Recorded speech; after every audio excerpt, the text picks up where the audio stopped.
Bonjour. Au XXIe siècle, ma vie professionnelle n'occupe plus tout mon espace et je pratique l'art du ménagement. Je dois toujours réussir ma carrière, mais plus au détriment de ma vie privée. Raison de plus pour choisir mon employeur et mon emploi. Me fabriquer un emploi sur mesure qui prend en compte mes compétences, mais aussi mes aptitudes, ma personnalité et mes motivations actualisées, ce n'est pas une utopie, mais ça implique une démarche proactive, couramment appelée la démarche réseau. De quoi s'agit-il vraiment? Bien qu'ancienne, cette approche de l'emploi est toujours mal connue et surtout mal comprise.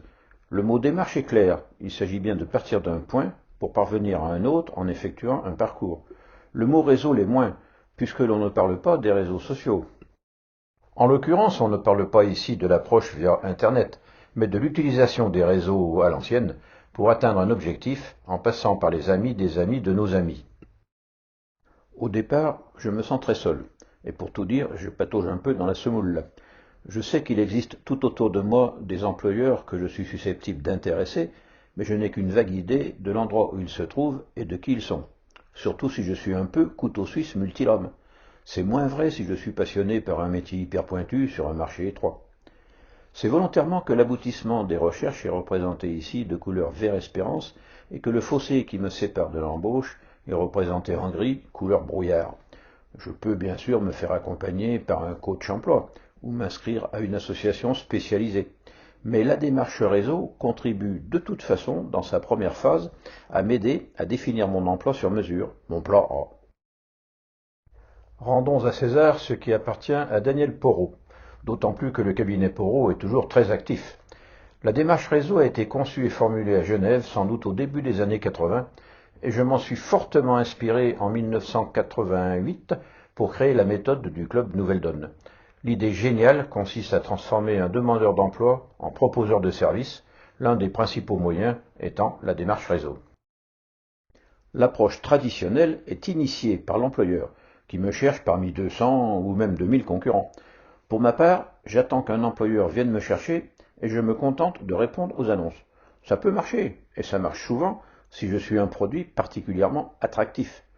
À vrai dire, les annonces concernent à 80% des gens qui ont l'expérience des seniors, mais le salaire des juniors, ce qui n'est pas forcément mon profil. Les annonces recherchent essentiellement les bons petits soldats de l'entreprise, un rôle qui ne me fait pas forcément rêver. Dans la démarche passive, la concurrence est nombreuse, et pour peu qu'elle soit attractive elle aussi, il me faudra faire preuve d'un certain savoir-faire. Si vous êtes demandeur d'emploi, en cliquant sur le lien affiché sur cette diapo, vous trouverez les explications pour franchir les différents barrages en adaptant votre présentation à chacun des interlocuteurs successifs. Si c'est moi qui prends l'initiative, ça inverse le procédé. C'est moi qui rencontre qui je veux pour leur proposer mes services. Ça inverse aussi l'efficacité de la démarche, ça je vous le garantis. D'où l'intérêt de bien comprendre le principe. Dans un premier temps, ne sachant pas où se cache mon prochain emploi, je regarde dans toutes les directions sans a priori. Et c'est là où ça coince avec les hyper-analystes. J'irais bien rencontrer telle personne, mais il n'est pas certain que cet entretien me soit utile. Et alors? Ça coince aussi avec tous ceux qui ne veulent pas qu'on les aide, et ceux qui ne veulent pas déranger, mais nous en reparlerons plus loin. Entre moi et mon emploi, je vais très vite découvrir qu'il y a beaucoup de monde et que ces gens connaissent du monde, car ils appartiennent à des cercles. Il ne faut pas confondre cercle et réseau. Faire du réseau, c'est sortir de son cercle pour explorer tous les autres cercles en adoptant le principe des ronds dans l'eau. Je rencontre mon cousin qui me permet de rencontrer un de ses collègues de bureau, qui fait du vélo avec quelqu'un, qui me fait rencontrer un ancien de son école, qui, etc., etc. La famille, le bureau, les sports sont des cercles. Faire du réseau, c'est d'aller de proche en proche pour finalement être recommandé par quelqu'un qui ne me connaissait pas une heure avant. Ça semble étrange, mais ça fonctionne très bien. Ce schéma peut vous sembler un peu complexe avec des flèches dans tous les sens, et il est exact que vous mettez en route une machine de guerre dont le maniement va vous échapper quelque peu. La démarche garde un côté aléatoire, et il faut compter sur la chance, ce qui ne plaît pas trop aux cartésiens.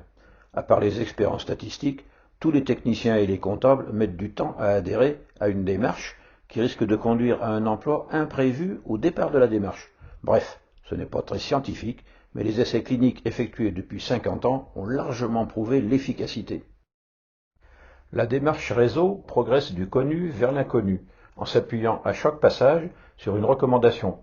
C'est une démarche commerciale très cool, car on ne tape jamais dans le dur. La personne qui vous reçoit ne le fait même pas pour vous, puisqu'elle ne vous connaît pas. Elle le fait pour rendre service à un ami proche. Il y a 30 ans, les gens ne comprenaient pas très bien en quoi ils pouvaient vous aider, mais aujourd'hui, bien des gens y sont passés, et il suffit d'être clair. Bonjour monsieur, merci de me recevoir, je viens sur les conseils de monsieur ou madame Untel. Comme vous le savez, pour trouver un emploi aujourd'hui, il faut connaître son marché, et pour cela, il faut interviewer des actifs, ou une explication dans ce style. Toute l'astuce consiste à avoir accès aux cercles qui ont une réputation de solidarité. Si vous connaissez l'ami d'un franc-maçon, par exemple, ou d'un membre actif d'une association d'anciens élèves d'une belle école, tout le cercle va s'intéresser à votre cas. La solidarité renforce le sentiment d'appartenance et c'est ce que recherchent tous les cercles. Les minorités, quelles qu'elles soient, et les membres d'une diaspora font partie des cercles les plus solidaires. Ils vous aideront sans vous obliger à adhérer à la cause, à la condition que vous veniez de la part d'un membre de leur cercle.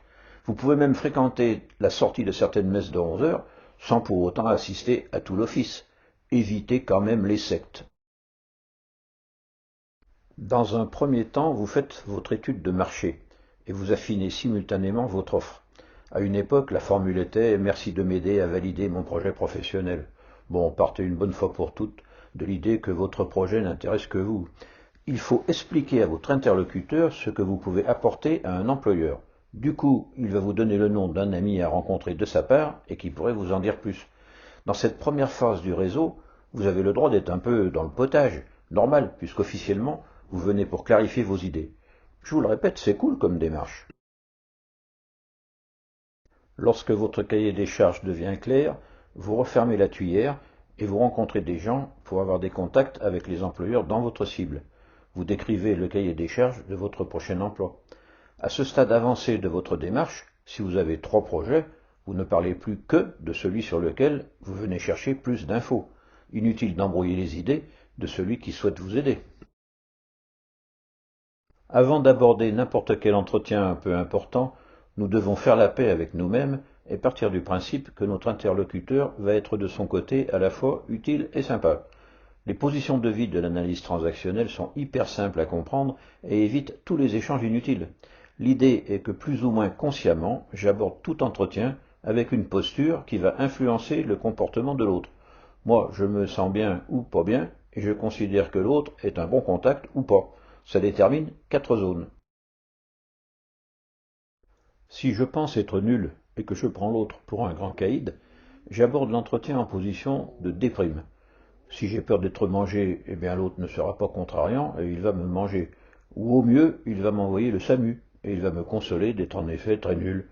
Dans les 2 cas de figure, l'entretien évidemment n'aura pas de suite. Je me suis fait un jour agresser par une candidate. Bonjour monsieur, je suis venu, mais vous devriez avoir honte de faire ce métier de négrier, et je refuse de travailler dans une entreprise qui passe par des gens comme vous. SIC, en français dans le texte. Cette personne avait un CV qui correspondait très bien au poste, mais je n'ai pas pu la présenter à mon client. Dommage, car cette personne n'était pas une vraie arrogante.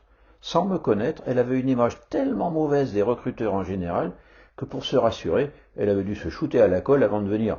Bon, retenez que l'arrogance n'est jamais une bonne posture, même si c'est le moyen de pallier à vos angoisses. Si je suis convaincu qu'il n'existe pas d'emploi pour moi et que la personne en face de moi n'est pas la bonne personne pour m'aider, elle ne va pas me contrarier non plus. Elle va m'expliquer que les temps sont durs pour tout le monde et que ses rhumatismes la font souffrir. J'ai assisté à des entretiens d'embauche qui ressemblaient à des goûters de Tamalou des clubs 3e âge. Au bout de 5 minutes, les 2 parties savent que l'entretien n'aura pas de suite, et on poursuit quelque temps par pure politesse. Dans le cas de l'entretien de recrutement, ça se termine souvent par la fameuse promesse « on vous écrira ». Le recruteur que vous avez pris pour une bille ne va pas vous sélectionner. Par élimination, il ne me reste plus qu'une case. J'ai oublié comment l'analyse transactionnelle baptise officiellement la zone OK. Moi je l'appelle Banzai. Allons-y, rien qui gêne, tous les feux sont au vert. Retenez simplement l'idée que si je doute de mon interlocuteur et ou de moi-même, il vaut mieux reporter le rendez-vous. Si ce rendez-vous est important, je vais même griller une cartouche, car une première mauvaise impression, c'est bien connu, est très difficile à rectifier. Après avoir bien adopté la bonne posture, Il est conseillé ensuite de respecter la tuyère de la vente propre à n'importe quel entretien qui a un objectif. Il convient de dérouler l'entretien selon 4 phases. Ce petit schéma indique les temps à affecter en théorie à chaque phase pour un entretien d'1 heure. Ne pas oublier d'établir le contact. Il est d'usage de consacrer quelques minutes à échanger des banalités. L'objectif est de mettre sur la même longueur d'onde les 2 interlocuteurs avant d'aborder le vif du sujet. Il ne convient pas bien sûr de s'y attarder plus que mesure.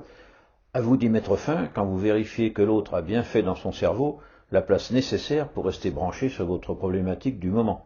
Ne commencez pas tant qu'il a la tête ailleurs. Avant de dévoiler mes batteries, je cherche d'abord à bien comprendre à qui j'ai affaire.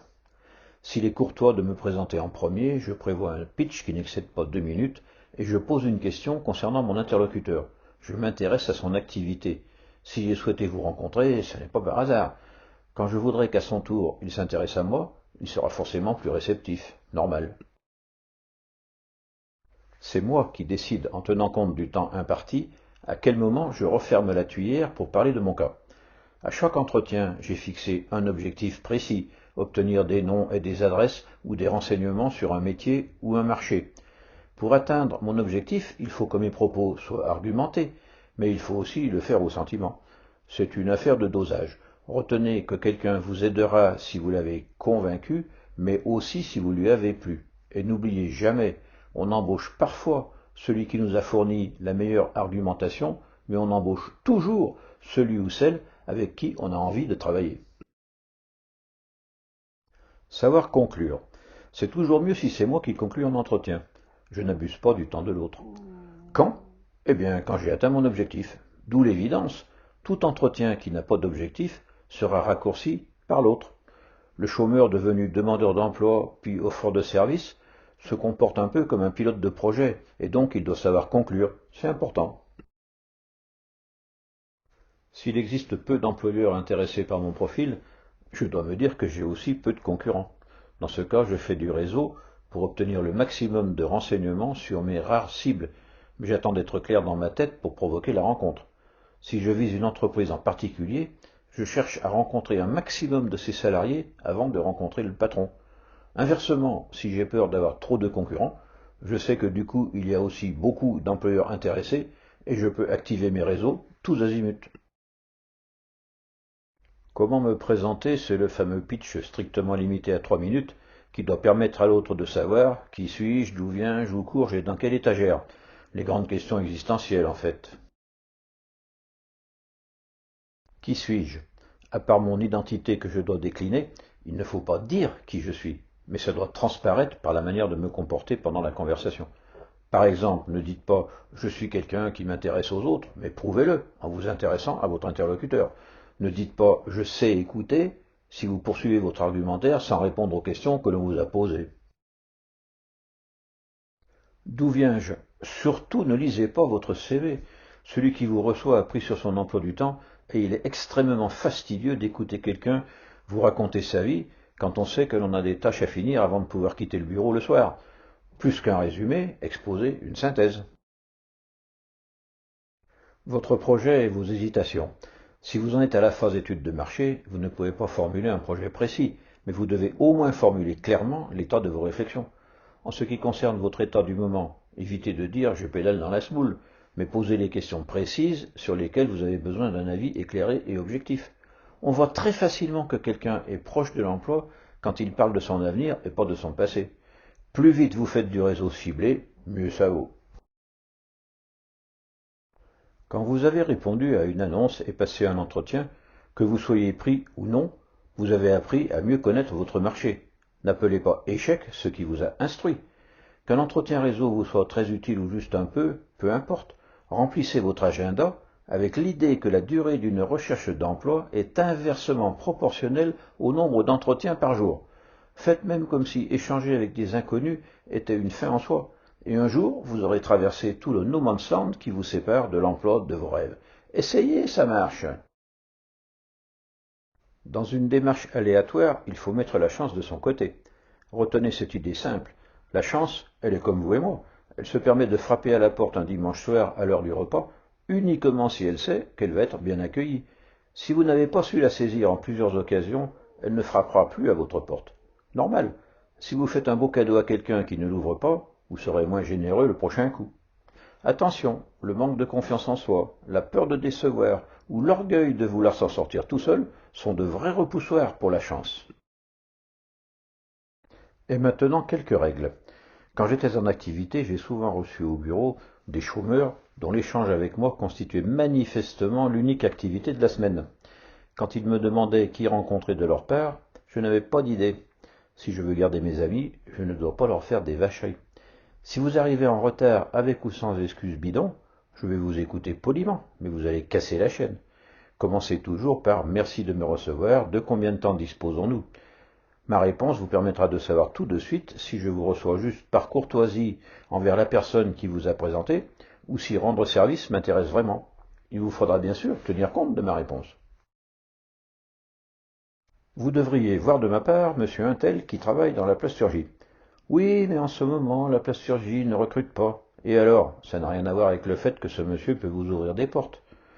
Madame Untel, qui travaille dans les assurances, peut vous éclairer sur le métier de contrôleur de gestion. Oui, mais moi, je ne veux pas travailler dans les assurances. Après le troisième oui mais, l'huître se referme et l'échange est clos. Acceptez tous les conseils qu'on vous donne, quitte à trier après. Écoutez plus qu'on ne parle. On ne cherche pas à se vendre lors d'un entretien réseau. On vient chercher des conseils, des informations et des adresses. C'est tout. Dernière règle, informez du suivi celui qui vous a donné le contact. Ça semble évident, mais tout le monde promet de le faire et personne ne le fait. Je prends la peine de vous recommander à un ami et j'ignore si vous avez suivi mon conseil et s'il vous a été utile ou non. Depuis 30 ans que je reçois toutes sortes de profils en entretien réseau, seuls 5% environ m'envoient un mail pour me dire comment ça s'est passé. C'est extrêmement frustrant. Environ 10% remercient tous leurs contacts lorsqu'ils ont trouvé un emploi. Un simple mail suffit et ça fait la différence pour la suite. La démarche réseau est très impliquante car il s'agit d'un emploi à plein temps qui suppose l'élaboration et la mise en œuvre d'une vraie stratégie personnelle et actualisée. Mais avouez que sélectionner le meilleur parmi 3 employeurs et considérer un cabinet de recrutement comme un de vos prescripteurs mérite quand même quelques efforts. Si vous avez été victime d'un vrai accident de carrière, prenez le temps de vous soigner avant de l'entreprendre. Les 2 cas qui nécessitent un temps de guérison sont la personne abattue en plein vol avec 1 heure pour vider son bureau et l'inverse, celui qui a subi 50 placards à balai ou de brimades, voire de harcèlement. Il n'y a pas de honte à se refaire une santé. Ceux qui ont la chance d'être chassés peuvent s'en dispenser, mais là encore, il vaut mieux chasser l'employeur que l'inverse. Après avoir trouvé votre emploi, il faudra continuer à vivre en réseau. Pour vivre en réseau, il ne faut pas être trop calculateur. Comme nous ne sommes plus dans l'urgence, nous pouvons explorer des éventuelles impasses. Les clubs métiers, c'est bien, mais ça reste un cercle, et nous pouvons organiser nos loisirs pour découvrir encore d'autres cercles. Il est même recommandé de lire plusieurs journaux. Être le membre un peu atypique d'un cercle fermé permet d'élargir nos réseaux, quitte à démissionner au bout d'1 an, si ce cercle se révèle pour nous être une impasse. On peut zapper en emploi, mais dans le monde associatif, il existe aussi énormément de choses à découvrir. Si vous parvenez à avoir un entretien avec le maire, le président du MEDEF ou celui de la chambre de commerce, vous risquez un entretien poli si vous venez de la part de l'un de ses proches, mais ce ne sera pas forcément le plus fructueux de tous vos contacts. Je connais l'histoire vraie d'une assistante de direction de 52 ans qui, après 5 mois de contact infructueux, a été recasée par sa femme de ménage. J'interviens dans une entreprise où le patron vient d'embaucher 2 petites jeunes à la suite et ça n'a pas marché. C'est quelqu'un comme vous qu'il lui faut. Donnez-moi votre CV, je m'en occupe. L'assistante a été embauchée et ce poste l'a conduit jusqu'à la retraite. Cette histoire étant rigoureusement authentique, ne me dites pas que vous n'avez pas de réseau. Si vous avez une gardienne d'immeuble, expliquez-lui votre cas. Je connais aussi un médecin qui a recasé un client au client suivant. Retenez ces 3 mots, disponibilité, curiosité, ouverture. Vivre en réseau, c'est m'intéresser aux autres quand mon problème est résolu. Il m'est arrivé une fois de recommander quelqu'un que j'appellerais A à quelqu'un appelé B, à qui j'avais consacré 2 entretiens d'1 h 30. Or, 3 ans plus tard, B n'a pas reçu A, prétextant qu'en ce moment, il était débordé. Il est clair que si B se retrouve sur le carreau, j'aurais du mal à trouver un créneau dans mon emploi du temps de retraité. Ce comportement est exceptionnel. Normalement, ceux qui ont pratiqué et apprécié la démarche réseau auront plaisir à vous rencontrer. Vivre en réseau, c'est le contraire du fameux groupir par affinité. C'est s'intéresser à d'autres cercles, d'autres métiers, d'autres milieux, d'autres générations. Et ça, il ne faut pas l'arrêter une fois en place. Concrètement, vivre en réseau implique aussi d'avoir au quotidien des échanges intéressants avec des gens que l'on ne fait que croiser. À quoi ça sert, me direz-vous? Je vous répondrai bien à réussir sa vie, mais il y a plus pragmatique. Dans une société en mutation où tout est précaire, vivre en réseau est la seule condition pour répondre à la plus exigeante des questions existentielles, à quoi sert-je? Vivre en réseau est également la condition de réussite pour tous ceux qui ont fait le choix de travailler en indépendant. Si ça vous intéresse, et surtout si ça vous distrait, voici la liste des exposés concernant l'emploi. En page suivante, vous trouverez le management, la médiation et des trucs divers pour tout public. Vous pouvez voir aussi le site jacques-pommier.fr et pour les pièces de théâtre, apigone.fr, apigone avec un S. Que les vents favorables vous poussent tout en douceur vers l'emploi choisi, oncle Jacques.